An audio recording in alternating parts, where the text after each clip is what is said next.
On the corner of Willow Street in the small town of Ashbury stood a little house that most people passed without a second thought.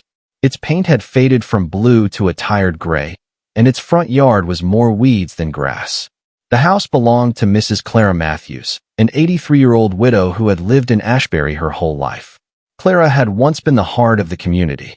When her husband was alive, their home was the place where neighbors gathered for barbecues in the summer and hot chocolate in the winter. Clara taught piano lessons to children, baked pies for church sales, and kept the most beautiful flower garden in town. But after her husband's passing and her own health declining, Clara rarely left her house.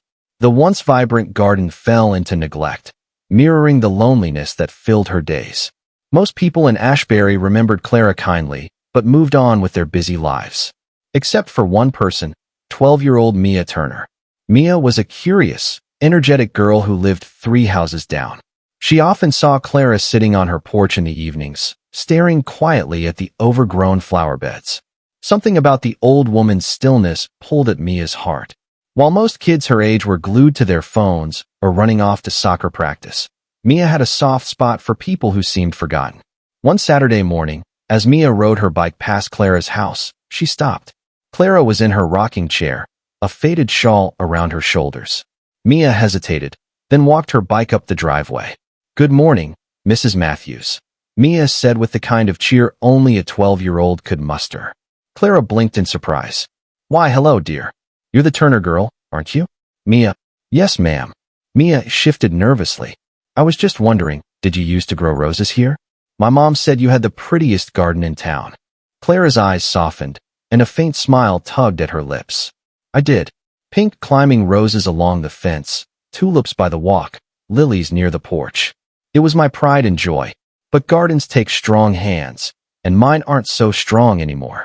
Mia looked at the weeds sprouting everywhere, and then back at Clara. "Well, maybe I could help. I like planting things. We learned about it in science class." Clara chuckled gently. "That's kind of you, child, but gardens are no small task.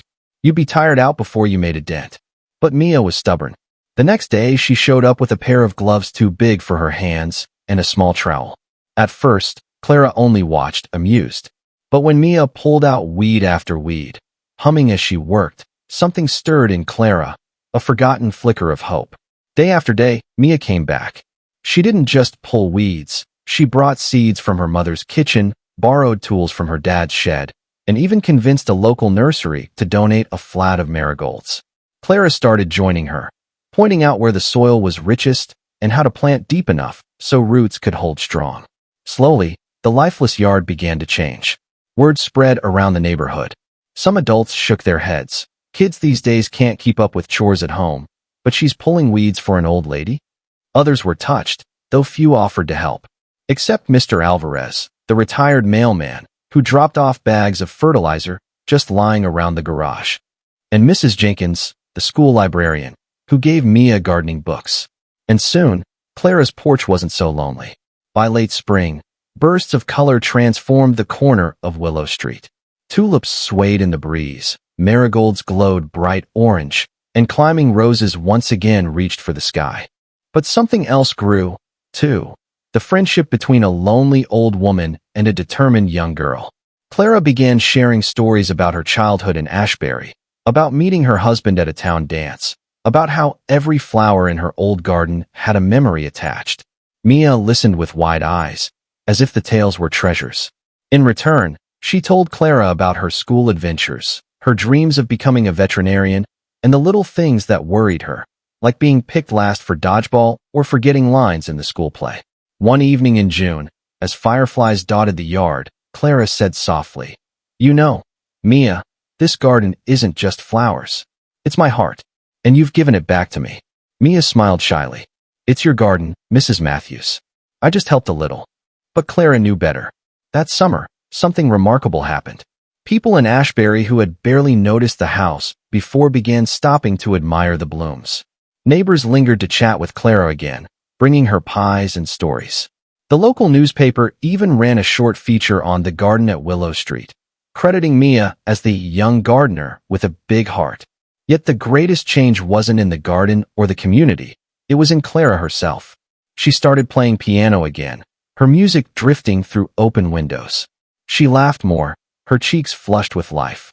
The loneliness that had weighed on her for years seemed to melt away with every new flower that bloomed. By the end of the summer, Mia and Clara had become inseparable.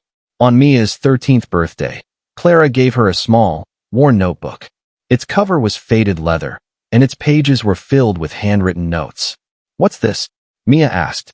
"My garden journal," Clara said. "Every flower I planted, every season I tended it. It's yours now. Because someday, when I'm gone, I want you to keep planting, wherever you are." Mia hugged the notebook to her chest. "I promise, Mrs. Matthews. I'll keep it alive." Years later, when Clara passed peacefully in her sleep, Ashbury gathered for her memorial. The service wasn't held in the church, as most expected, but in the very garden Mia had helped restore. Roses climbed the fence, tulips lined the walk, and marigolds flamed like sunlight. People spoke not just of Clara's kindness, but of the kindness she inspired in a 12-year-old girl who refused to let her neighbor fade into the background. And Mia, now a young woman, stood in the garden holding the leather notebook. She read a passage aloud, Clara's words written in her careful script.